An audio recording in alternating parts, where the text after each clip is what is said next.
নমস্কার বন্ধুরা, কেমন আছো সবাই? আশা করছি সবাই খুব ভালো আছো, আর আমিও ভালো আছি।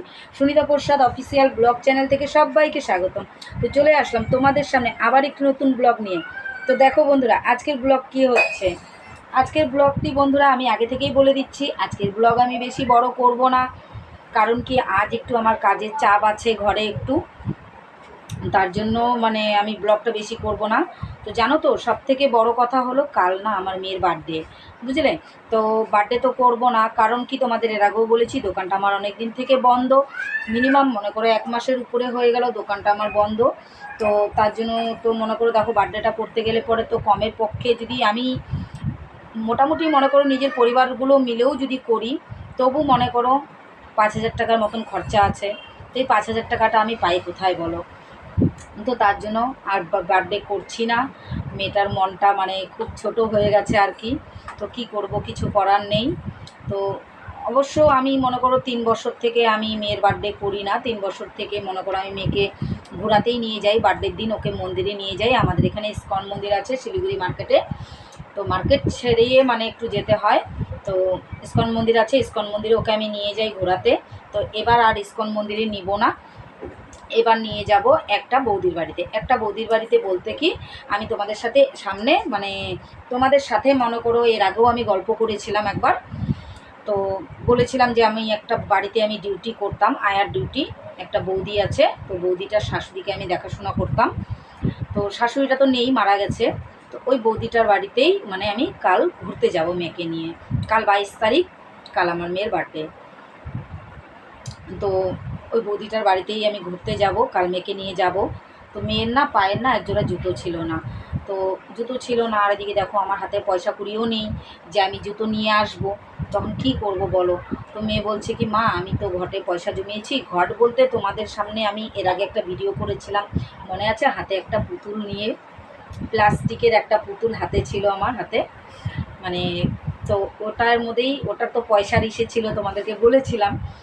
ওটার মধ্যেই পয়সা জমিয়েছিল ও। মিনিমাম মনে করো 500 টাকার মতন হয়েছিল, 500 550 এরকমই হয়েছিল।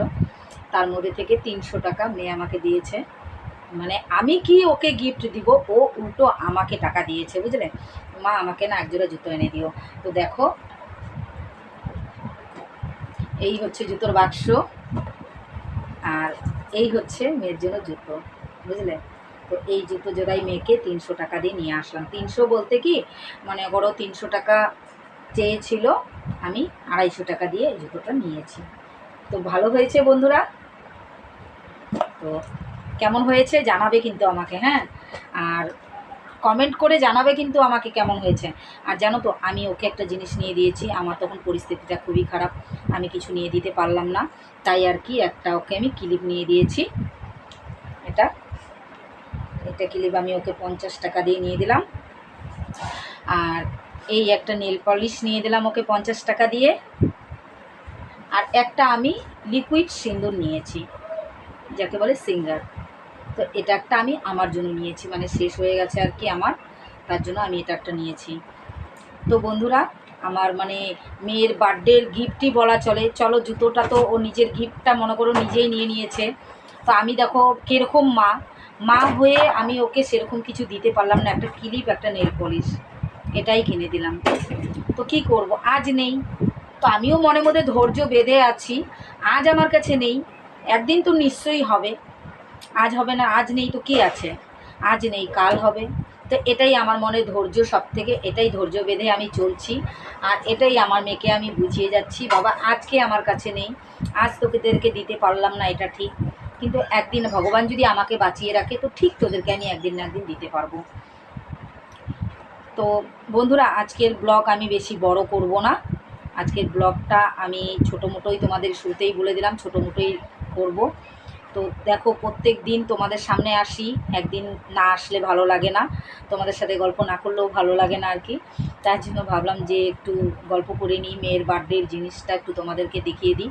তো মেয়ের বার্থডে তো আর আমি করছি না। তো যাই হোক, মেয়ের বার্থডে করছি না, অনেক কষ্ট লাগছে মনের মধ্যে। কারণ বাচ্চা মেয়ে তো জানো তো, সবার বার্থডেরা দেখে না, ওর নিজের ফ্রেন্ডসদের বার্থডে দেখে ওরও মনে কিন্তু অনেক আফসোস থাকে। কিন্তু কি করব বন্ধুরা বলো, একটা মেয়ে মানুষ কোন দিকে আমি করি বলো, কোন দিকে সামলাবো বলো? তার জন্য না পারলাম না, অনেকটাই মানে নিজেকে কষ্ট লাগছে, নিজের মনে আফসোস লাগছে। আর সব থেকে বড় কষ্ট এটাতেই লাগছে যে আমার মেয়ে নিজে টাকা জমিয়ে আজকে ও যে পায়ের একজোড়ো জুতো নিল, সেটাও নিজের টাকা মনে করো জমিয়ে তারপরে নিল। তো এটাই সব থেকে বড় কষ্ট। ঠিক আছে, কোনো ব্যাপার না, বাচ্চারা জানো তো ছোটোর থেকে কষ্ট করে বড় হবে না, তাহলে বড় হলে পরে ওরা কষ্টের মর্মটা বুঝবে, তাই কি না বলো? তো তার জন্য ওটাতে মানে একদিকে আমার কষ্ট লাগছে, একদিকে আমি অনেক খুশি। কারণ কি জানো তো, যে ও নিজেরটা মানে নিজের মানে জিনিসটা ও নিজে টাকা জমিয়ে কিনেছে, তাহলে কত বড় একটা কথা ভাবতে পারো তোমরা। নিজের জিনিসটা ও নিজে করেছে টাকা জমিয়ে। খালি কর্ম করলেই কিন্তু মানে কোনো কিছু করা যায় না, নিজেকেও মানে বুদ্ধি খাটিয়ে দিমাগ লাগিয়ে যদি কিছু করে মানুষ, তাহলে মেয়ে মানুষরা অনেক কিছুই করতে পারে। তার মেয়ে মানুষ তো তো সব কিছুই শিখতে হয়। তো যাই হোক, ওর একটু পয়সা জমানোর খুবই মনে করো আদত। মানে ও পয়সা যতটা খাবে অতটা জমাবে, ও পয়সা পেলে পরে একমাত্র আমার মার কাছে পায়। বেশিরভাগ বেশিরভাগ আমার মা দেয় ওকে টাকা। আর হঠাৎ মঠাৎ কখনও শাশুড়ি আসে, শাশুড়ি 10 টাকা দিয়ে দিবে।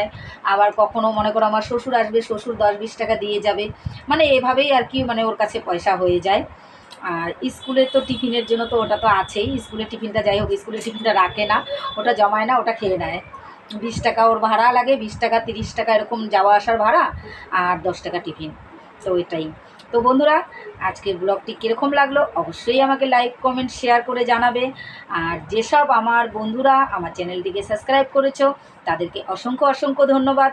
আর যেসব আমার নতুন বন্ধুরা এখনও আমার চ্যানেলটিকে সাবস্ক্রাইব করোনি, তারা অবশ্যই আমার চ্যানেলটিকে সাবস্ক্রাইব করে আমার পাশে থাকবে।